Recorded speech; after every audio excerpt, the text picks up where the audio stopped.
Joining us right now, my very good friend Stephen Yates with the America First Policy Institute and chair of the China Policy Initiative. He's always traveling everywhere. He is a man about the world, always watching. I always think too. I have a theory that Stephen Yates is probably like the most undercover spy. He's like super even keeled, and he's just like he's laughing like a spy would laugh. Like just saying. We're always like, he's like so nice and so even keeled, and he knows everything, literally everything. I wonder. He joins us now via Skype. Always a pleasure, my friend. Thank you, Don't Dana. call rockets down on us. It's all good fun. We're just. I wanted to ask you this. I saw this. I actually read this over the weekend in Newsweek. Let me pull this story up. And it's China's waging a proxy war on Israel. So it's under this headline. And it says the IDF found a massive amount of recently acquired advanced Chinese military equipment and weapons technology in Gaza. So Newsweek is saying that this means that China helped Hamas significantly in its construction of all of these, tunnel networks that exist beneath the Gazan Strip. First part of the question is, do you believe that's true? And secondly, what is the recourse for something like that?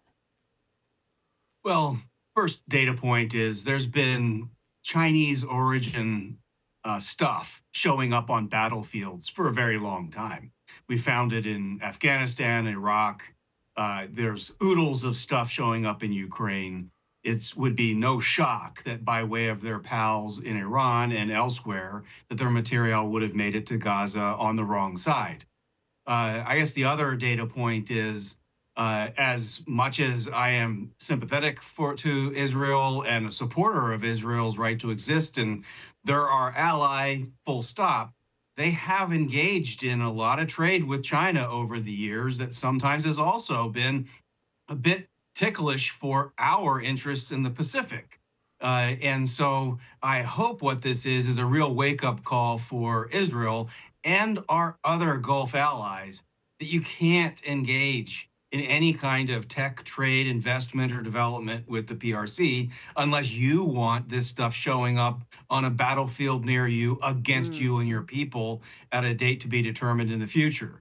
So they're not a reliable partner. True. It doesn't surprise me this has happened. And I wouldn't say that they're the cause of the conflict. And what's going to happen? Well, sorry to say, probably nothing.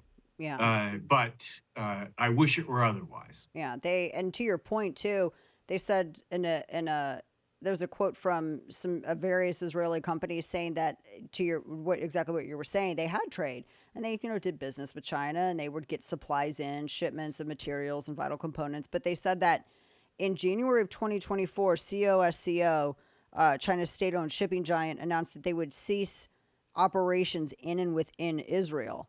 So that's a significant. Why would they? I just don't know why China would make such an abrupt move like that.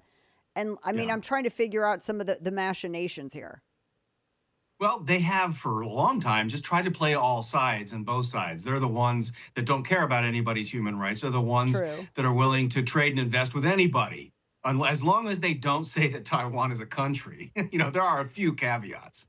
And if they don't float Winnie the Pooh balloons, there's red lines. So does this mean that it seems like they're choosing Iran? And yes, yeah, that's exactly right. They've picked a side in the struggle for civilizational mastery in the broader Middle East.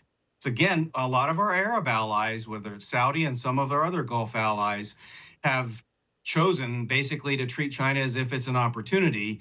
This needs to be a wake-up call for them. And you would think that in the race amongst tyrants and in the race to be the top dog, that they would not necessarily want to endorse that or make it easier for China to ascend. I saw a thing from the Arab League today where they've decided to declassify Hezbollah as a terrorist organization. They took that designation away from them for no reason at all. I mean, there's still rockets coming from Lebanon going right to Israel that are fired off by Hezbollah. But hey, Hezbollah is not going to be a terrorist organization anymore. So it doesn't seem like the Arab League or some of these other Middle Eastern nations look at China as the threat that China would be. I can only imagine if they enabled China to get bigger, as they're already treating Russia as a vassal state.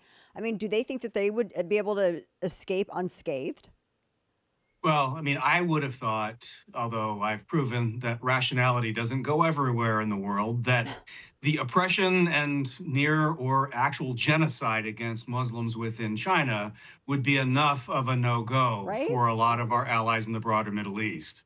But apparently that didn't have a critical mass impact on their calculus. They think that they can have kind of complementary economic development, that China can be the cheap labor market, access to a lot of consumers. They can diversify away from petroleum and gas coming out of the Middle East.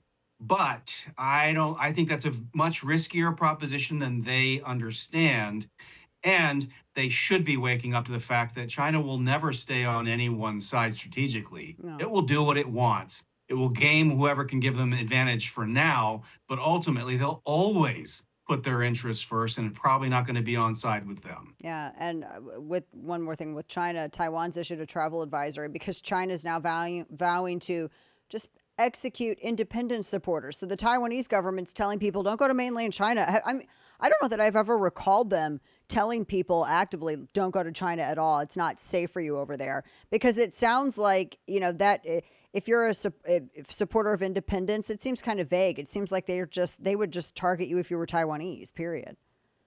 Well, I mean, the way this is written, it's very broad language, as has Yeah. been the case with a lot of Chinese national security legislation recently. I don't know whether a bald white guy on some airwaves saying that Taiwan independence is okay earns said bald white guy a death sentence in China should they find him.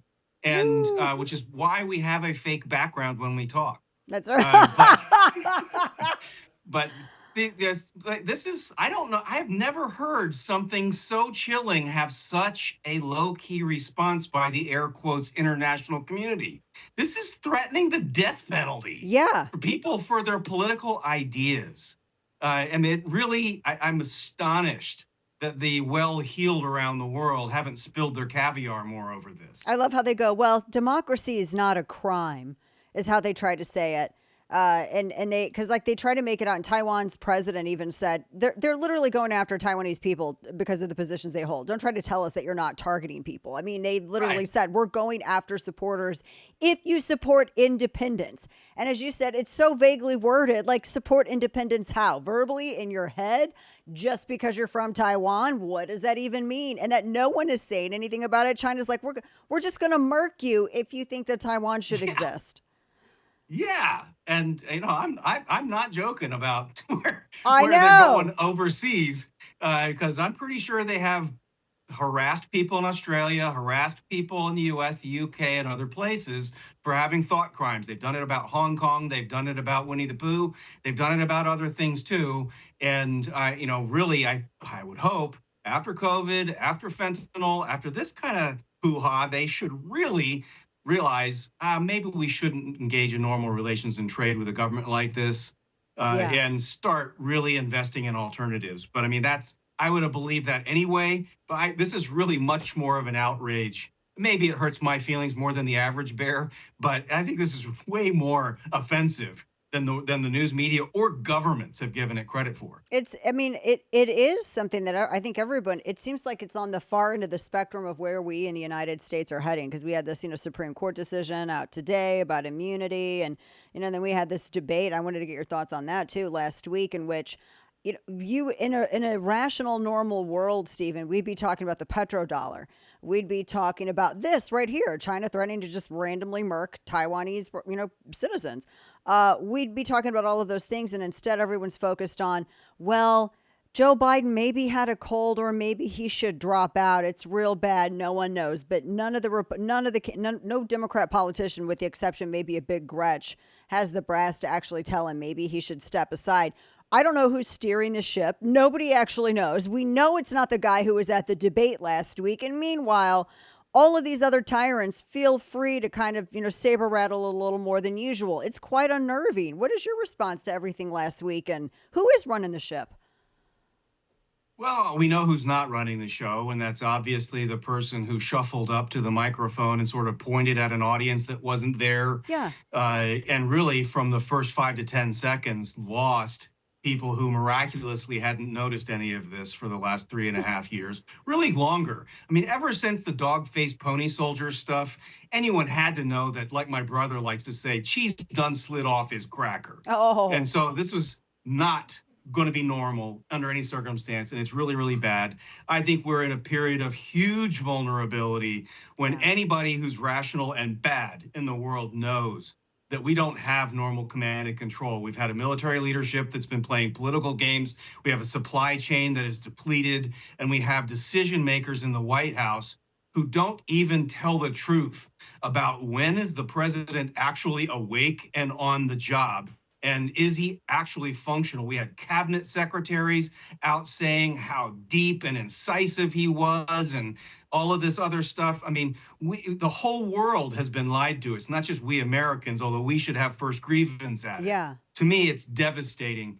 But was that a debate? Because there really wasn't that much of a debate. It was a speaking contest, and it turned out human one could speak and human two couldn't, and that was the story. I want to point out to everybody, if they're unfamiliar, Stephen's served in 2 presidential administrations. I mean, he's been there. I mean, you've been there very crucial periods, very stressful periods where a lot of decisions had to be made, really quickly. And, the pressure is on. When the guy that you saw on the debate stage, I mean, from your assessment and your experience, could that guy perform in those kind of conditions when the nation needed it? Not by a long shot. And don't take my word for it. Take Dr. Jill's word for it. When she went on The View, she said there would be a side-by-side comparison between a candidate who couldn't complete his sentences and that we shouldn't be able to trust with our country. And in that instance, accidentally, Dr. Jill gave the correct prescription. Ooh, I'll tell you. Our good friend Stephen Yates, well, we all wait and hold our breath and see what happens. I think if there's anything that happens, it'll be after the convention, and we'll dive into it then. Our good friend, you can find him at YatesComms on X. Stephen, always appreciate it. Always safe travels. Hands off Yates. Thank you, Dana. Hands off Yates. Thank you, my friend.